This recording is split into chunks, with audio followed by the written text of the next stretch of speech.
دنیا کے ایک ایسے ملک کی کہانی جو کبھی افریقہ کا سب سے بڑا ملک تھا، جہاں سونا، تیل اور قدرتی وسائل کی کوئی کمی نہیں تھی، مگر آج وہی ملک ملبے میں بدل چکا ہے۔ لاکھوں لوگ بھوکے، بے گھر اور خوف کی زندگی گزار رہے ہیں۔ یہ ہے سوڈان کی کہانی، ایک ایسی زمین جہاں طاقت کی ہوس نے انسانیت کو دفن کر دیا۔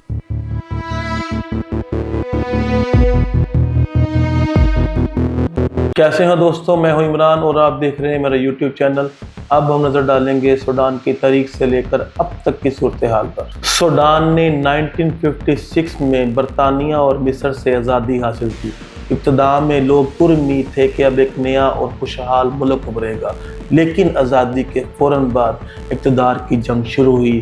شمالی اور جنوبی سوڈان کے درمیان نسلی اور مذہبی اختلافات بڑھنے لگے۔ شمال میں زیادہ تر عرب مسلمان اور جنوب میں عیسائی و افریقی نسل کے لوگ آباد تھے۔ یہ فرق وقت کے ساتھ ساتھ نفرت میں بدلتا گیا۔ پہلی خانہ جنگی 1955 سے 1972 تک چلی اور دوسری 1983 سے 2005 تک چلی اور لاکھوں لوگ مارے گئے۔ آخر کار 2011 میں جنوبی سوڈان الگ ہو گیا اور ایک نیا ملک ساؤتھ سوڈان وجود میں آیا، لیکن سوڈان کے شمالی حصے میں کبھی امن واپس نہیں آیا۔ اب آتے ہیں موجودہ صورتحال کی طرف۔ سال تھا 2023۔ سوڈان میں دو طاقتیں ایک دوسرے کے آمنے سامنے۔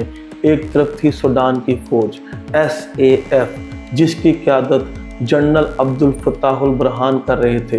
دوسری طرف تھی ریپڈ سپورٹ فورس RSF، جسے ایک وقت میں حکومت نے خود بنایا تھا، مگر بعد میں یہی گروپ حکومت کے خلاف کھڑا ہو گیا۔ RSF کے سربراہ محمد حمدان دگلو، جنہیں ہم دیتی کے نام سے بھی جانا جاتا ہے، نے فوج کے ساتھ طاقت کی جنگ شروع کر دی۔ دونوں فریقوں نے دارالحکومت خرطوم سمیت بڑے شہروں میں قبضے کی لڑائیاں شروع کر دیں۔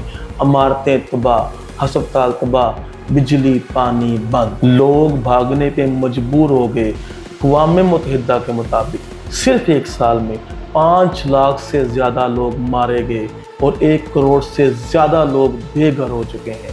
یہ تعداد غزہ اور یوکرین دونوں کے مجموعے سے کئی زیادہ ہے، مگر دنیا خاموش۔ اب 2025 میں بھی جنگ ختم ہونے کے کوئی آثار نہیں۔ سوڈان کی 80% سے بھی زیادہ آبادی کو خوراک اور پانی کی شدید قلت کا سامنا ہے۔ اقوام متحدہ کے مطابق دنیا کا سب سے بڑا ہیومینٹیرین کرائسس اسی ملک میں۔ شہر الفاشر، خرطوم اور دارفور مکمل طور پر جنگی میدان بن چکے ہیں۔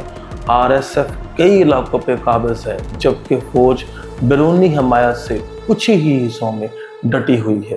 ایران، روس، مصر اور عرب امارات جیسے ممالک پس پردہ اپنے مفادات کے لیے سرگرم ہیں۔ کچھ فوج کو مدد کر رہے ہیں تو کچھ RSF کو، یعنی سوڈان صرف اندرونی جنگ نہیں لڑ رہا، بلکہ اب یہ عالمی طاقتوں کی پراکسی وار بن چکی ہے۔ سوڈان کے لاکھوں بچے اسکولوں کی جگہ پناہ گاہوں میں ہیں۔ خواتین کو جنسی تشدد کا سامنا ہے اور اسپتال میں ادویات نہیں۔ اقوام متحدہ چیخ چیخ کر دنیا سے مدد مانگ رہی ہے، مگر میڈیا کی توجہ کہیں اور ہے، کیونکہ سوڈان میں شاید بریکنگ نیوز ویلیو نہیں۔ یہی افسوسناک حقیقت ہے، جب کسی ملک میں طاقتور ملکوں کے مفادات نہیں ہوتے تو وہاں انسانیت دفن ہو جاتی ہے۔ سوڈان آج دنیا کو یہی سکھا رہا ہے کہ اگر طاقت کی جنگ کو کوئی روکنے والا نہیں تو ایک پورا ملک راکھ بن سکتا ہے۔ یہ کہانی صرف سوڈان کی نہیں ہے، یہ کہانی ہے ہر اس قوم کی جو اقتدار، مذہب اور نسل کے نام پہ تقسیم ہوتی ہے۔ اگر ہم نے تاریخ سے سبق نہ سیکھا تو کل کوئی اور ملک بھی سوڈان بن سکتا ہے۔ اور آخر میں اس کہانی کو شیئر کرنے کا ہی بولوں گا، تاکہ لوگوں کو سوڈان کی کہانی کا علم ہو سکے۔